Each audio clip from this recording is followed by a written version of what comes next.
আসসালামু আলাইকুম, সবাইকে আন্তরিক ও মোবারকবাদ জানিয়ে শুরু করছি আজকের মতো ২-৪টি কথা। আজকে যে বিষয়টা জানার চেষ্টা করব আমরা, সেটা হলো আহলে বায়াত সম্পর্কে এবং সাহাবীদের সম্পর্কে।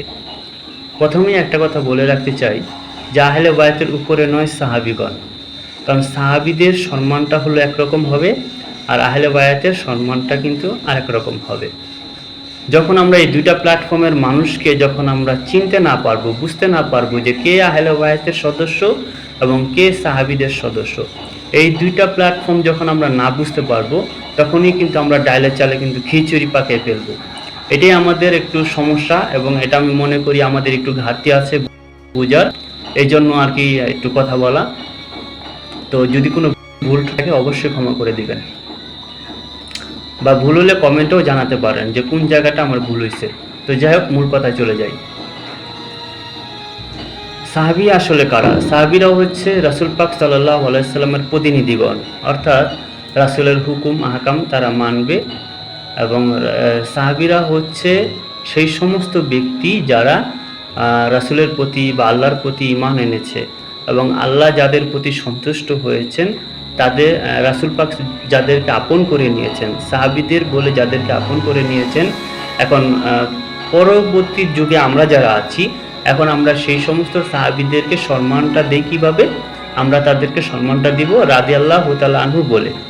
যেরকম আমরা সাহাবীদেরকে বলে থাকি আবু বকর রাদিয়াল্লাহু তাআলা আনহু, তারপর ওসমান রাদিয়াল্লাহু তাআলা আনহু, তো আলী রাদিয়াল্লাহু তাআলা আনহু, বা আদার্স অন্যান্য সাহাবীদেরকে আমরা রাদিয়াল্লাহু তাআলা আনহু বলি।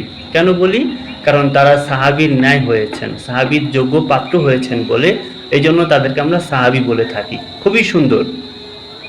এবার আসি আহলে বায়াতের সম্পর্কে। দেখুন, এখন আহলে বায়াত কারা? অনেকে কিন্তু আহলে বায়াতের কে চেনে না বা আহলে বায়াতের সম্পর্কে কিন্তু জানেও না। তো একটু আহলে বায়াতের সম্পর্কে একটু পরিচয় দেই ছোট করে। যেরকম আহলে বায়াত হচ্ছে নবীর পরিবার, নবীর সদস্য, অর্থাৎ মাওলা আলী, মা ফাতেমা, ইমাম হাসান, ইমাম হুসাইন, এই চারজনকে বলা হয় নবীর পরিবার অর্থাৎ আহলে বায়াত। তো এই চারজনকে আমরা কিভাবে সম্মান দেব? আমরা যেহেতু মুসলিম উম্মাহ আছি, আমরা এই চারজনকে সম্মানটা দেব সালাতু সালাম দিয়ে। দেখুন, তাদেরকে আমরা লাস্টে সালাতু সালাম দিয়ে কিন্তু সম্বোধনা করব, তাহলে তারা কিন্তু সম্মানিত হবে। কিন্তু যখন আমরা কন্টিনিউ যখন আমরা এই আহলে বায়াতকেও যদি আমরা রাদিয়াল্লাহু তাআলা আনহু যদি আমরা কন্টিনিউ বলি, আমি এখানে কন্টিনিউ শব্দটা বলছি এই কারণে যে আমরা সবসময় যদি বলি তাহলে কিন্তু আমাদের ইমানের একটু হলো ঘাটতি থাকতে হতে পারে, আমার যেটুকু মনে হয়। কেননা আহলে বায়াত হচ্ছে সৃষ্টিকুলের থেকে আহলে, অর্থাৎ নবীর পরিবার। এই জন্য তাদের সম্মানটা অন্যভাবে হবে, সালাতু সালাম দিয়েই হবে। যেরকম আমরা তাদেরকে সালাম দিব, সম্মানটা করব, যেরকম মাওলা আলী সালাতু সালাম, মা ফাতেমাতুজ জোহরা সালাতু সালাম, ইমাম হাসান সালাতু সালাম, ইমাম হুসাইন সালাতু সালাম, এইভাবে আহলে বায়াতকে আমরা সম্মান দিব। কিন্তু আমরা অনেকে আছি, আসলে দুঃখ বিষয়টা হলো আমার এই জায়গায়, যখন আমরা অনেকে আছি যে আহলে বায়াত আর সাহাবীদেরকে যখন আমরা চিনতে পারি না, বুঝতে পারি না, তখন আমরা আহলে বায়াতকেও কিন্তু বলে ফেলি যে রাদিয়াল্লাহু তাআলা আনহু, হাসান রাদিয়াল্লাহু তাআলা আনহু, হোসেন রাদিয়াল্লাহু তাআলা আনহু, আলী রাদিয়াল্লাহু তাআলা আনহু। এটা যদি কন্টিনিউ বলা হয়, এটাই কিন্তু একটা সমস্যা। কারণ আপনি যদি সমস্ত কিছু জানার পরে যদি কোনো ক্ষেত্রে যদি রাদিয়াল্লাহু তাআলা আনহু বলেন, মনে করেন আপনি জানেন যে উনি আহলে বায়াতের সদস্য, কোনো ক্ষেত্রে সাহাবীদের ক্ষেত্রে যদি বলেন রাদিয়াল্লাহু তাআলা আনহু, তাহলে কোনো সমস্যা না।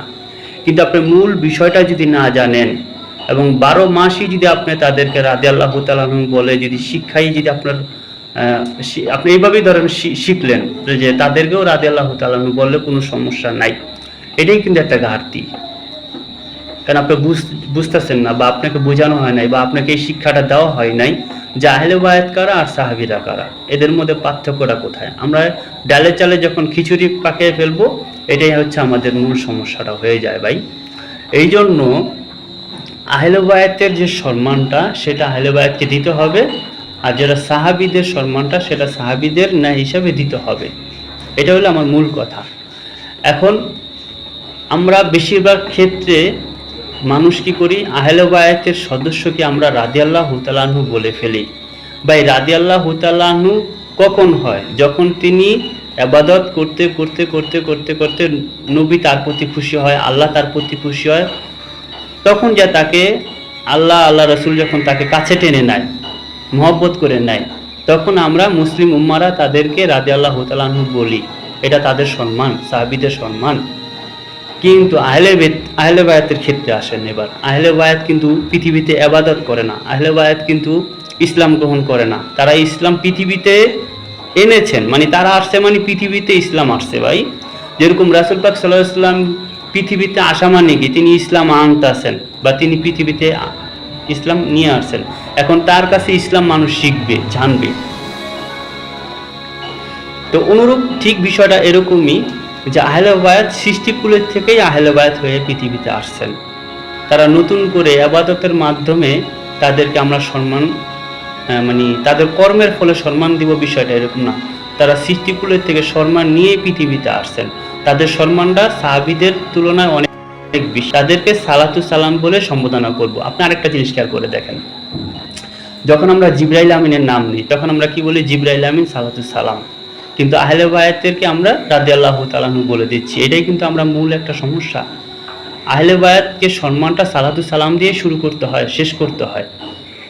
কিন্তু আহলে বায়াত কোনো ক্ষেত্রে সাহাবীদের ন্যায় হয়ে থাকেন। সাহাবীরা যেই কাজটা করেন, যে প্রচারটা করেন, রাসূলের যে হুকুম আহকামটা মানেন, এটা কিন্তু আহলে বায়াতের সদস্যরাও কিন্তু করতে পারেন। এই জন্য তাদেরকেও কিন্তু রাদিয়াল্লাহু আনহু কোনো ক্ষেত্রে বলা যায়, অসুবিধা নাই। কিন্তু আপনার ঈমান বা আপনার বিশ্বাস বা আপনার আকীদারা যদি সব সময় যদি হয়ে থাকে যে আহলে বায়াতকে আমরাও সব সময় 12 মাসই আমরা রাদিয়াল্লাহু তাআলা আনহু বলেই যাব, আমরা সালাতু সালাম মানে বলবো না, বা আমরা এটা শিখি নাই বা আমরা এটা জানি না, এটাই হচ্ছে আপনার একটা ঈমানের একটা ঘাটতি।